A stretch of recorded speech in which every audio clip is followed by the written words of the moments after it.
Hello, എല്ലാവർക്കും LLB ജംഗ്ഷന്റെ പുതിയൊരു വീഡിയോയിലോട്ട് സ്വാഗതം. ഇന്ന് നമ്മളിവിടെ ഡിസ്കസ് ചെയ്യാൻ പോകുന്നത് സെക്ഷൻ 8ന്റെ അണ്ടറിലുള്ള സെക്കൻഡ് പാരഗ്രാഫിനെ കുറിച്ചിട്ടാണ്. അപ്പോൾ നമുക്ക് വൈകിക്കാണ്ട് ടോപ്പിക്കിലോട്ട് പോവാം. സെക്ഷൻ 8ന്റെ അണ്ടറിൽ പറഞ്ഞിട്ടുള്ള സെക്കൻഡ് പാരഗ്രാഫ് ഡീൽ ചെയ്യുന്നത് relevancy of previous or subsequent കണ്ടക്റ്റിനെ കുറിച്ചിട്ടാണ്. കണ്ടക്ട് എന്ന് പറയുന്നത് ഒരു പേഴ്സന്റെ ബിഹേവിയറിനെയാണ്.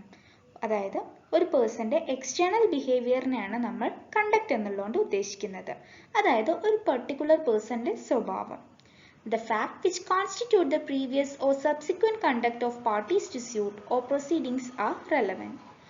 Parties to the suit അതല്ലെങ്കിൽ parties to the proceedingുമായി ബന്ധപ്പെട്ടിട്ടുള്ള പേഴ്സൺസിന്റെ സ്വഭാവത്തിനെ സൂചിപ്പിക്കുന്ന ഫാക്റ്റുകളെ റെലവൻ്റ് ആയിട്ട് ട്രീറ്റ് ചെയ്യുമെന്നാണ് ഇവിടെ പറഞ്ഞിട്ടുള്ളത്. The conduct of person concerned in a crime would become relevant if his conduct is related with the incident. ഒരു ക്രൈമുമായി റിലേറ്റ് ചെയ്തിട്ടുള്ള ഒരു പേഴ്സന്റെ സ്വഭാവത്തെ സൂചിപ്പിക്കുന്ന എന്തെങ്കിലും ഒരു ഫാക്റ്റ് ഉണ്ടെങ്കിൽ ആ ഫാക്റ്റിനെ റെലവൻ്റ് ആയിട്ട് ട്രീറ്റ് ചെയ്യും. അതിനും ഒരു കണ്ടീഷൻ ഉണ്ട്. അതായത് ആ പേഴ്സന്റെ സ്വഭാവവും ഈ നടന്നിട്ടുള്ള സംഭവവുമായിട്ട് എന്തെങ്കിലും ബന്ധമുണ്ടാവണം.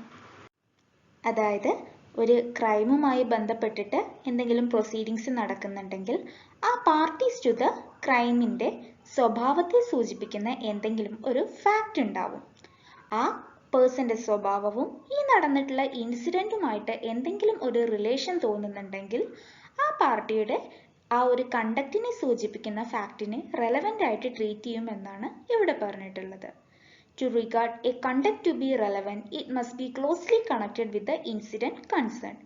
നടന്നിട്ടുള്ള സംഭവവുമായി ബന്ധപ്പെട്ടിട്ടാണ് ആ ഒരു കണ്ടക്റ്റ് ഉള്ളതെങ്കിൽ, അതായത് ആ ഒരു പാർട്ടിയുടെ സ്വഭാവവും ഈ നടന്നിട്ടുള്ള ഇൻസിഡൻറ്റുമായിട്ട് ക്ലോസ്ലി റിലേറ്റഡ് അല്ലെങ്കിൽ ക്ലോസ്ലി കണക്റ്റഡ് ആണെങ്കിൽ ആ ഒരു പെർട്ടിക്കുലർ ഫാക്ട്, അതായത് ആ ഒരു കണ്ടക്റ്റിനെ സൂചിപ്പിക്കുന്ന ഫാക്റ്റിനെ റെലവൻ്റ് ആയിട്ട് ട്രീറ്റ് ചെയ്യും. കോടതി ഒരു പെർട്ടിക്കുലർ കണ്ടക്റ്റിനെ സൂചിപ്പിക്കുന്ന ഫാക്റ്റിനെ റെലവൻ്റ് ആയിട്ട് ട്രീറ്റ് ചെയ്താൽ ആ ഒരു കണ്ടക്റ്റ് എന്തായാലും ആ ഒരു പെർട്ടിക്കുലർ കേസിൻ്റെ കൺക്ലൂഷനിലെത്താൻ സഹായിച്ചിട്ട് ഉണ്ടായിരിക്കണം.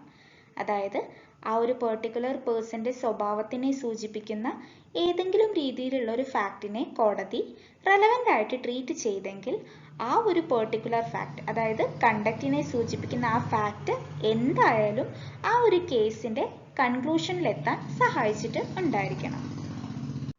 അപ്പോൾ ഈ സെക്കൻഡ് പാരഗ്രാഫിൽ relevancy of previous or subsequent കണ്ടക്റ്റിനെ കുറിച്ചാണ് പറഞ്ഞിട്ടുള്ളത്. ഒരു പെർട്ടിക്കുലർ പേഴ്സന്റെ കണ്ടക്റ്റിനെ സൂചിപ്പിക്കുന്ന ഫാക്റ്റ്, അതായത് കേസുമായി റിലേറ്റ് ചെയ്തിട്ടുള്ള പേഴ്സന്റെ കണ്ടക്റ്റിനെ സൂചിപ്പിക്കുന്ന ഫാക്റ്റിനെ റെലവൻ്റ് ആയിട്ട് ട്രീറ്റ് ചെയ്യുമെന്നാണ് ഇവിടെ പറഞ്ഞിട്ടുള്ളത്.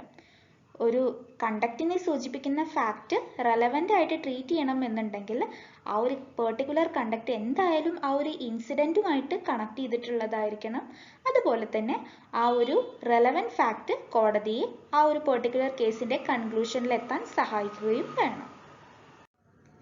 ഈ സെക്ഷൻ്റെ അണ്ടറിൽ 2 എക്സ്പ്ലനേഷൻ കൂടിയും കൊടുത്തിട്ടുണ്ട്. അതായത് കണ്ടക്റ്റിനെ റിഗാർഡ് ചെയ്തിട്ട് 2 എക്സ്പ്ലനേഷൻ കൂടിയും കൊടുത്തിട്ടുണ്ട്. ഫസ്റ്റ് എക്സ്പ്ലനേഷൻ എന്ന് പറയുന്നത് the mere statements is not treated as conduct unless such statements accompany or explains acts than statement. ഒരു പേഴ്സൺ കൊടുക്കുന്ന വെറും സ്റ്റേറ്റ്മെൻറ്റിനെ നമുക്ക് അയാളുടെ കണ്ടക്റ്റ് ആയിട്ട് ട്രീറ്റ് ചെയ്യാൻ പറ്റില്ല. ബട്ട് അയാൾ കൊടുക്കുന്ന സ്റ്റേറ്റ്മെൻറ്റ് അവിടെ നടന്നിട്ടുള്ള ആക്റ്റുമായി ബന്ധപ്പെട്ടിട്ടുള്ളതാണെങ്കിൽ, അതല്ലെങ്കിൽ അവിടുത്തെ ആ ആക്റ്റിനെ സൂചിപ്പിക്കുന്ന രീതിയിലുള്ള സ്റ്റേറ്റ്മെൻ്റ് ആണെന്നുണ്ടെങ്കിൽ അതിനെ റെലവൻ്റ് ആയിട്ട് തന്നെയാണ് ട്രീറ്റ് ചെയ്യുക എന്നാണ് ഇവിടെ പറഞ്ഞിട്ടുള്ളത്. സ്റ്റേറ്റ്മെന്റ് എന്ന് പറഞ്ഞാൽ എന്താണ്? സ്റ്റേറ്റ്മെന്റ് എന്ന് പറയുന്നത് ഒരു പേഴ്സൺ കൊടുക്കുന്ന എക്സ്പ്രഷൻ ആണ്. ആ എക്സ്പ്രഷൻ എന്ന് പറയുന്നത് ചിലപ്പോൾ വാക്കിലൂടെ ആയിരിക്കാം, അതല്ലെങ്കിൽ റിട്ടൺ വേയിലൂടെ ആയിരിക്കാം, അതല്ലെങ്കിൽ ജസ്റ്റേഴ്സിലൂടെ ആയിരിക്കാം. സോ അങ്ങനെ കൊടുക്കുന്ന ഒരു സ്റ്റേറ്റ്മെന്റിനെ മാത്രം നമുക്ക് കണ്ടക്റ്റ് ആയിട്ട് ട്രീറ്റ് ചെയ്യാൻ പറ്റില്ല. ബട്ട് ആ ഒരു പെർട്ടിക്കുലർ സ്റ്റേറ്റ്മെന്റ് അവിടെ നടന്ന ആക്റ്റുമായി ബന്ധപ്പെട്ടിട്ടുള്ളതാണെങ്കിൽ, അതല്ലെങ്കിൽ അവിടുത്തെ ആക്റ്റിനെ സൂചിപ്പിക്കുന്നതാണ് എന്നുണ്ടെങ്കിൽ അതിനെ റെലവൻ്റ് ആയിട്ട് തന്നെയാണ് ട്രീറ്റ് ചെയ്യുക എന്നാണ് ഇവിടെ പറഞ്ഞിട്ടുള്ളത്. ഇതിനൊരു എക്സാമ്പിൾ പറയുകയാണെന്നുണ്ടെങ്കിൽ, ഒരു പെർട്ടിക്കുലർ തിയേറ്ററിൽ ഒരു അഡൽട്ട്സ് ഓൺലി മൂവി റൺ ചെയ്തുകൊണ്ട് ഇരിക്കുകയാണ്. പെട്ടെന്ന് ഒരു പേഴ്സൺ ഉള്ളിലോട്ട് കയറിയിട്ട് പറഞ്ഞു, പോലീസ് തിയേറ്ററിന് ചുറ്റുമുണ്ട്, യങ്ങർ പേഴ്സൺസ് അല്ലെങ്കിൽ യങ് ചിൽഡ്രൻ ആരെങ്കിലും ഉണ്ടോ എന്ന് ചെക്ക് ചെയ്യണമെന്ന്. ഇത് വെറും സ്റ്റേറ്റ്മെന്റ് ആണ്. ഈ ഒരു സ്റ്റേറ്റ്മെന്റിനെ മാത്രം നമുക്ക് റെലവന്റ് ആയിട്ട് ട്രീറ്റ് ചെയ്യാൻ പറ്റില്ല. അതല്ലെങ്കിൽ ഈ ഒരു സ്റ്റേറ്റ്മെന്റ് മാത്രം ഒരു പെർട്ടിക്കുലർ പേഴ്സന്റെ കണ്ടക്റ്റിനെ സൂചിപ്പിക്കുന്നില്ല. ബട്ട് ഈ ഒരു പെർട്ടിക്കുലർ സ്റ്റേറ്റ്മെന്റ് കേട്ടതും 3 ആൾക്കാർ ആ തിയേറ്റർ വിട്ട് ഓടിപ്പോയി. സോ ഈ ഒരു സ്റ്റേറ്റ്മെന്റിന്റെ ഭാഗമായിട്ട് അവിടെ 3 ആൾക്കാർ തിയേറ്ററിന് പുറത്തോട്ട് ഇറങ്ങിപ്പോയി. ഇതിന്റെ അർത്ഥം എന്താണ്?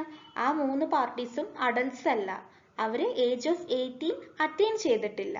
സോ അതുകൊണ്ട് തന്നെ അവർക്കറിയാം അവർ പോലീസിന്റെ പിടിയിലാവും എന്നുള്ളത്. ബട്ട് ഈ ഒരു കാര്യത്തിനെ നമുക്ക് കണ്ടക്റ്റ് ആയിട്ട് ട്രീറ്റ് ചെയ്യാം. കാരണം എന്താണെന്ന് വെച്ചാൽ അവിടെ നടന്ന ആക്ടിനെയാണ് ഈ ഒരു പെർട്ടിക്കുലർ സ്റ്റേറ്റ്മെന്റ് റിലേറ്റ് ചെയ്യുന്നത്. അതായത് ആ ഒരു പെർട്ടിക്കുലർ സ്റ്റേറ്റ്മെന്റ് അക്കമ്പനി ചെയ്യുന്ന ആക്ട് ആയിരുന്നു അപ്പോൾ നടന്നത്. അപ്പോൾ അതുകൊണ്ട് തന്നെ അതിനെ കണ്ടക്റ്റ് ആയിട്ട് ട്രീറ്റ് ചെയ്യുമെന്നാണ് നമുക്ക് ഈ ഒരു ഇല്ലുസ്ട്രേഷൻ വഴി മനസ്സിലാക്കാൻ കഴിയുന്നത്.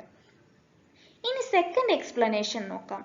When the conduct of any person is relevant, any statement made to him or in his presence and hearing which affects such conduct is relevant. ഇവിടെ എന്താണ് പറഞ്ഞിട്ടുള്ളത്? ഒരു പേഴ്സന്റെ കണ്ടക്റ്റിനെ റെലവന്റ് ആയിട്ട് ട്രീറ്റ് ചെയ്യാണ്. സോ അങ്ങനെ ഇരിക്കെ ആ പേഴ്സണോട് മേക്ക് ചെയ്യുന്ന സ്റ്റേറ്റ്മെന്റ്, അതല്ലെങ്കിൽ അയാളുടെ പ്രസൻസിൽ, അതായത് ആ കേസുമായി ബന്ധപ്പെട്ടിട്ടുള്ള ആ പേഴ്സന്റെ പ്രസൻസിൽ വെച്ച് കൊടുക്കുന്ന ആ ഒരു സ്റ്റേറ്റ്മെന്റ്, അതല്ലെങ്കിൽ ആ ഒരു പെർട്ടിക്കുലർ ഹിയറിംഗിന്റെ സമയത്ത് കൊടുക്കുന്ന ആ ഒരു സ്റ്റേറ്റ്മെന്റിനെ റെലവന്റ് ആയിട്ട് തന്നെയാണ് ട്രീറ്റ് ചെയ്യുക എന്നാണ് ഇവിടെ പറഞ്ഞിട്ടുള്ളത്.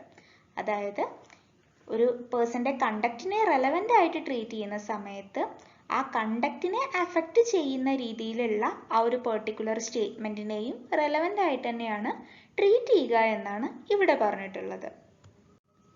സോ എക്സ്പ്ലനേഷൻ 1ന്റെ അണ്ടറിൽ എന്താണ് പറഞ്ഞിട്ടുള്ളത്? മിയർ സ്റ്റേറ്റ്മെന്റ്സിനെ മാത്രം നമുക്ക് ഒരു പേഴ്സന്റെ കണ്ടക്റ്റ് ആയിട്ട് ട്രീറ്റ് ചെയ്യാൻ പറ്റില്ല. ബട്ട് ആ ഒരു പെർട്ടിക്കുലർ സ്റ്റേറ്റ്മെന്റ് അവിടുത്തെ ആക്ടുമായിട്ട് കണക്ട് ചെയ്തിട്ടുള്ളതാണെങ്കിൽ, അതല്ലെങ്കിൽ ആ ഒരു പെർട്ടിക്കുലർ ആക്ടുമായി അക്കമ്പനി ചെയ്തിട്ടുള്ളതാണെങ്കിൽ അത് കുഴപ്പമില്ല, അതിനെ കണ്ടക്റ്റ് ആയിട്ട് തന്നെയാണ് ട്രീറ്റ് ചെയ്യുക. എക്സ്പ്ലനേഷൻ 2ൽ എന്താണ് പറഞ്ഞിട്ടുള്ളത്? ഒരു പെർട്ടിക്കുലർ പേഴ്സന്റെ കണ്ടക്റ്റിനെ നമ്മൾ റെലവന്റ് ആയിട്ട് ട്രീറ്റ് ചെയ്ത് കഴിഞ്ഞാൽ ആ ഒരു പെർട്ടിക്കുലർ കണ്ടക്റ്റിനെ അഫക്റ്റ് ചെയ്യുന്ന രീതിയിലുള്ള സ്റ്റേറ്റ്മെന്റിനെയും റെലവന്റ് ആയിട്ട് തന്നെയാണ് ട്രീറ്റ് ചെയ്യുക എന്നാണ്. ഇന്നത്തെ ഈ വീഡിയോയിൽ നമ്മൾ ഡിസ്കസ് ചെയ്തത് സെക്ഷൻ 8 ഓഫ് ഇന്ത്യൻ എവിഡൻസ് ആക്ടിന്റെ അണ്ടറിൽ പറഞ്ഞിട്ടുള്ള സെക്കൻഡ് പാരഗ്രാഫിനെ കുറിച്ചിട്ടാണ്. ഇന്നത്തെ ഈ വീഡിയോ നിങ്ങൾക്ക് എഫക്റ്റീവായി തോന്നിയെങ്കിൽ വീഡിയോ ലൈക്ക് ചെയ്യാനും ഷെയർ ചെയ്യാനും മറക്കരുത്. അതുപോലെ ചാനൽ ഇതുവരെ സബ്സ്ക്രൈബ് ചെയ്യാത്തവർ ചാനൽ സബ്സ്ക്രൈബ് ചെയ്യാനും മറക്കരുത്. ഏതെങ്കിലും ഒരു പെർട്ടിക്കുലർ ടോപ്പിക് നമ്മുടെ ഈ ചാനൽ വഴി ഡിസ്കസ് ചെയ്യണമെന്നുണ്ടെങ്കിൽ അതെന്നെ കമന്റ് ബോക്സ് വഴി അറിയിക്കാവുന്നതാണ്. So thank you for watching the video.